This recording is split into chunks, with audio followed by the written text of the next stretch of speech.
By now, just about everyone in the country is aware of the federal deficit problem. But you should know that there is another financial crisis looming involving state and local governments. It's gotten much less attention because each state has a slightly different story. But in the 2 years since the Great Recession wrecked their economies and shriveled their income, the states have collectively spent nearly $500 billion more than they've collected in taxes, and there is $1 trillion hole in their public pension funds. The states have been getting by on billions of dollars in federal stimulus funds, but the day of reckoning is at hand. The debt crisis is already making Wall Street nervous, and some believe that it could derail the recovery, cost 1 million public employees their jobs, and require another big bailout package that no one in Washington wants to talk about. The story will continue in a moment. The most alarming thing. Hey, babe. Oh, hi, honey. So I went to the doctor today, then picked up a few extra things for the baby. Oh, boy. I used our Slate Card with Blueprint. We can design our own plan to avoid interest by paying off diapers and things each month. And for the bigger stuff, we can pay down our balance faster to save money on interest. Bigger? Bigger. 1, 2, 3. Slate from Chase gives you extraordinary control over how you pay for life's surprises. Triplets. Slate customers pay down their balances twice as fast with Blueprint. About the state issue is the level of complacency. Meredith Whitney is one of the most respected financial analysts on Wall Street and one of the most influential women in American business. She made her reputation by warning that the big banks were in big trouble long before the 2008 collapse. Now she's warning about a financial meltdown in state and local governments. It has tentacles as wide as anything I've seen. I think next to housing, this is the single most important issue in the United States and certainly the largest threat to the U.S. economy. Why aren't people paying attention? Because they don't pay attention until they have to. Whitney says it's time to start. The money that we take in, that's all the money we can spend. California, which faces a $19 billion budget deficit next year, has a credit rating approaching junk status. It now spends more money on public employee pensions than it does on the state university system, which had to increase tuition by 32%. Arizona is so desperate it sold off the state capitol, Supreme Court building, and legislative chambers to a group of investors, and now leases the buildings from their new owner. The state also eliminated Medicaid funding for most organ transplants. Then there's New Jersey. It had the highest taxes in the country, a $10 billion deficit, and a depressed economy when first-year Governor Chris Christie took office. But after looking at the books, he decided to walk away from a long-planned and much-needed project with New York and the federal government to build a rail tunnel into Manhattan. It would have helped the economy and given employment to 6,000 construction workers. Lots of jobs. Yeah. I'd cancel it. Listen, the bottom line is, I don't have the money. And you know what? I can't pay people for those jobs if I don't have the money to pay them. Where am I getting the money? I don't have it. I literally don't have it. Is this going on all over the country? Yes. Of course it is. It's not like you can avoid it forever, because it's here now. And we all know it's here. And the federal government doesn't have the money to paper over it anymore either for the states. The day of reckoning has arrived. That's it. And it's going to arrive everywhere. Time may vary a little bit depending upon which state you're in, but it's coming. And nowhere has the reckoning been as bad as it is in Illinois, the state that spends twice as much as it collects in taxes and is unable to pay its bills. This is the state of affairs in Illinois. It's not pretty. Dan Hines is the comptroller of the state of Illinois, its paymaster. He currently has about $5 billion in outstanding bills in his office and not enough money in the state's coffers to pay them. He says they're 6 months behind. How many people do you have clamoring for money? It's fair to say that there are tens of thousands, if not hundreds of thousands of people waiting to be paid by the state. So how are these people getting by if they're not getting paid by the state? Well, that's the tragedy. People borrow money. They borrow in order to get by until the state pays them. They're subsidizing the state. They're giving the state a float. Exactly. And who do you owe that money to? Pretty much anybody who has any interaction with state government, we owe money to.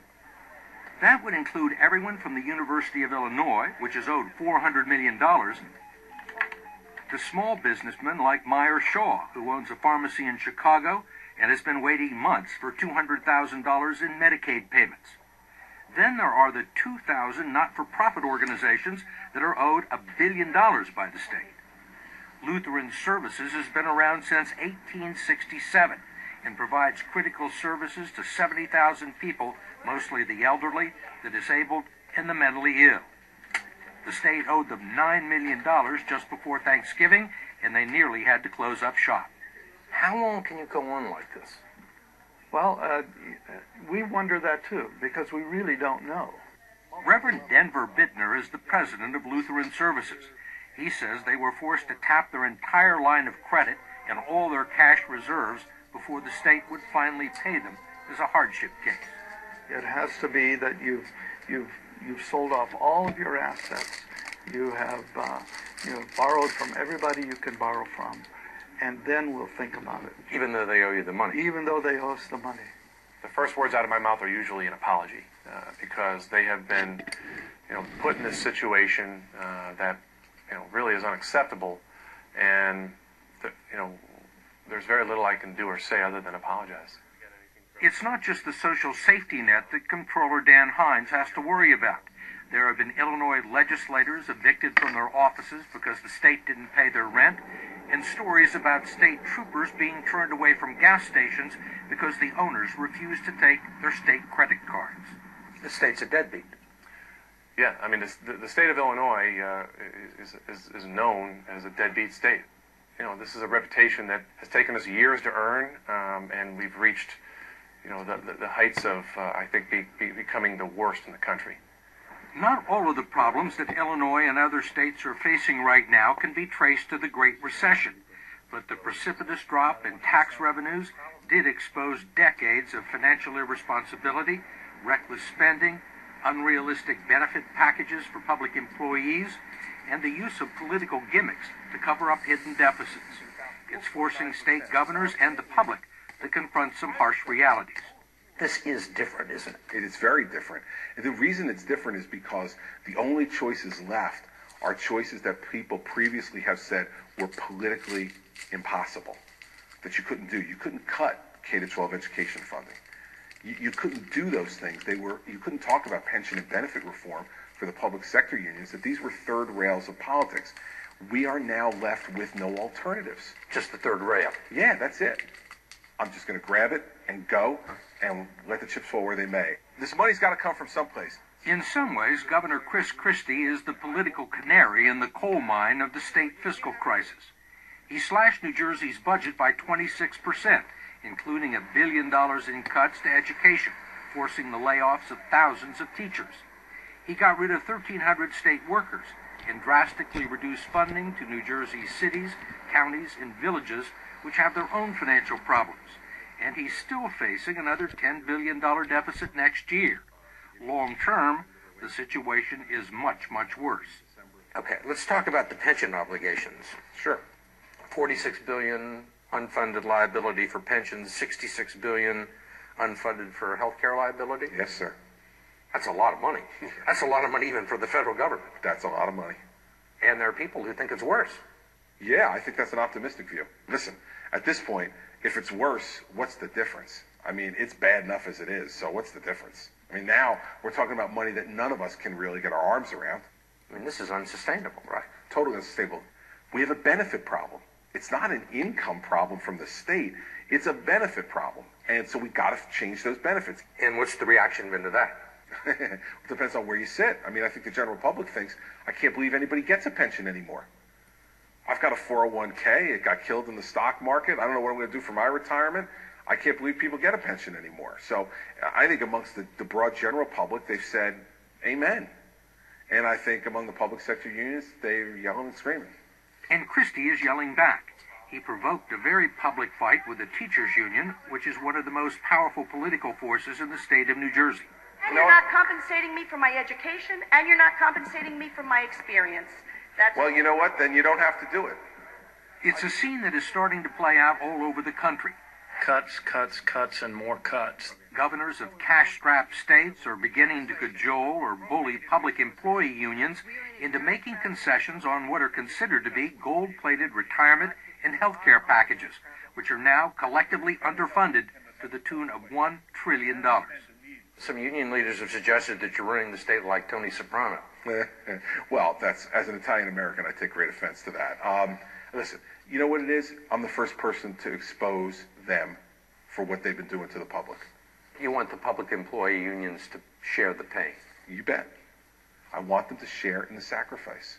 And this is what I say to public sector unions. Listen, you can boo me now, but I'm the first governor who's walked into this room in 10 years and told you the truth. And here's the truth. If you don't partner with me to get this done, in 10 years you won't have a pension. And that's the truth. But it's also the truth that some of the responsibility for New Jersey's pension woes lie at the doorstep of the governor's mansion. Christie and his predecessors have failed to contribute the state's share of its pension obligations in 13 of the last 17 years. One of the reasons the fund is going broke. Christie says it's ancient history. We spent too much on everything. We spent too much. We spent money we didn't have. We borrowed money just crazily. The credit card's maxed out, and it's over. It's over. We now have to get to the business of climbing out of the hole. We've been digging it for a decade or more. We got to climb now, and climbing's harder. We got to do it. The problem with that, according to Wall Street analyst Meredith Whitney, is that no one really knows how deep the holes are. She and her staff spent 2 years and thousands of man-hours trying to analyze the financial condition of the 15 largest states. She wanted to find out if they would be able to pay back the money they borrowed and what kind of a risk they pose to the $3 trillion municipal bond market, where state and local governments go to finance their schools, highways, and other projects. How accurate is the financial information that's public on the states and municipalities? The lack of transparency with the state disclosure is the worst I have ever seen. Ultimately, we have to use what's publicly available data, and a lot of it is as old as June 2008. So that's before the financial crisis hit in the fall of 2008. Whitney believes the states will find a way to honor their debts, but she's afraid that some local governments, which depend on their state for a third of their revenues, will get squeezed as the states are forced to tighten their belts. She's convinced that some cities and counties will be unable to meet their obligations to municipal bondholders who finance their debt. Earlier this year, the state of Pennsylvania had to rescue the city of Harrisburg, its capital, from defaulting on hundreds of millions of dollars in debt for an incinerator project. There's not a doubt in my mind that you will see a spate of municipal bond defaults. How many is a spate? You could see 50 sizable defaults, 50 to 100 sizable defaults, more. This will amount to hundreds of billions of dollars worth of defaults. Municipal bonds have long been considered to be among the safest investments, bought by small investors saving for retirement and held in huge numbers by big banks. Even a few defaults could affect the entire market. Right now, the big bond rating agencies like Standard & Poor's and Moody's, who got everything wrong in the housing collapse, say there's no cause for concern, but Meredith Whitney doesn't believe it. When individual investors look to people that are supposed to know better, they're patted on the head and told it's not something you need to worry about, when it'll be something to worry about within the next 12 months. 12 months. 12 months. No one is talking about it now, but the big test will come this spring. That's when $160 billion in federal stimulus money that's helped states and local governments limp through the Great Recession will run out. The states are going to need more cash and will almost certainly ask for another bailout. Only this time, there are no guarantees that Washington will ride to the rescue.